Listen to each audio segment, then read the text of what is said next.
बहुत वक्त पहले की बात है।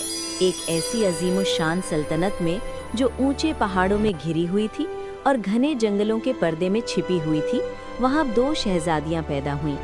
बड़ी शहजादी तरीसा बहुत बातूनी थी। उसकी आवाज़ हर तरफ गूंजती थी, फख्र और ताकत से भरी हुई।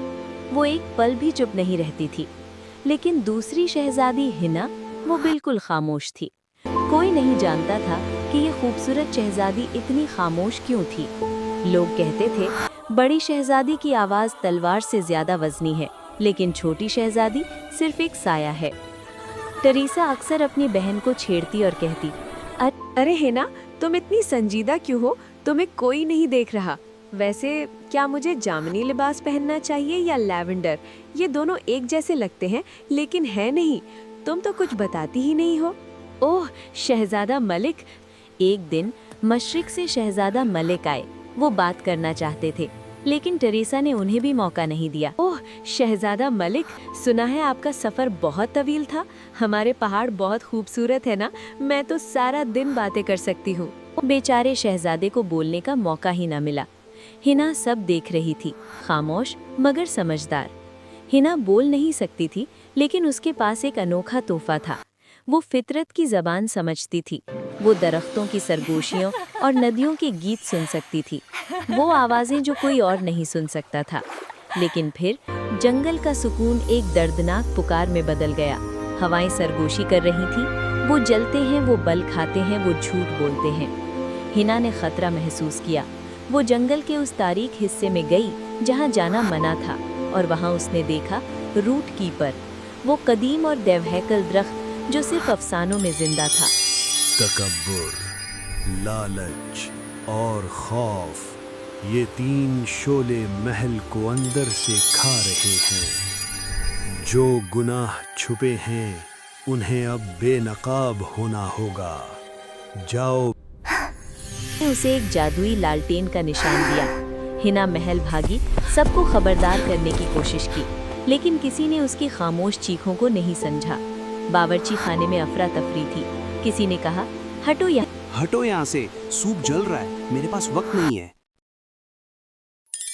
मायूस होकर हिना वापस दरख्त के पास गई। दरख्त ने 3 जादुई पत्ते गिराए, सफ़ेद, नीला और पीला। अब वक्त था छुपे हुए गुनाहों को बेनकाब करने का। सबसे पहले हिना दरबार में गई, जहां सर लैंसलॉट जंग की बातें कर रहे थे। वो चीख रहे थे, हम हमला करेंगे, हम उन्हें कुचल देंगे ताकि दुश्मन को अपनी ताकत दिखा सकें। हिना ने सुर्ख पत्ता निकाला, लाल रोशनी चमकी और अचानक सच सामने आ गया। सर लैंसलॉट के मुंह से जबरदस्ती सच निकल, तो कमजोरों के लिए है। मैं तो बस अपनी बर्तरी साबित करना चाहता हूँ। मुझे परवाह नहीं कि कितने सिपाही मारे जाएंगे, मुझे बस अपनी जीत चाहिए। दरबार दंग रह गया। उनका तकब्बुर बेनकाब हो चुका था। सर लैंसलॉट को ओहदे से हटा दिया गया। फिर हिना खुशबू का पीछा करते हुए एक पुराने बंद एम्फी थिएटर तक पहुंची। वहां से खाने की महक आ रही थी। हिना ने नीला पत्ता लहराया।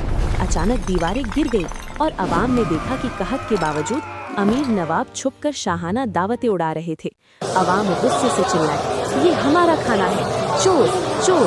उनका लालच सबके सामने था। गोदाम अवाम के लिए खोल दिए गए और आखिरी में हिना मलिका के पास पहुंची। यहाँ सबसे खतरनाक गुनाह छुपा था, खौफ। पीला पत्ता चमका और मलिका के एक वजीर ने कांपते हुए आखिरकार सच बोला। मलिका आलिया, आप तनकीद बर्दाश्त नहीं करती, इसलिए डर के मारे हमने आपको कभी सच नहीं बताया। सर लैंसलॉट आपके पसंदीदा बन गए क्योंकि वो सिर्फ आपकी खुशामद करते थे। हम सच बोलकर अपना ओहदा खोने से डरते थे। आंखें खुल गईं। उन्हें अपनी गलती का एहसास हुआ। उन्होंने हिना के सामने सर झुका लिया और कहा, ये सब मेरी नाक के नीचे हो रहा था और मुझे खबर तक नहीं। ये कैसे मुमकिन है?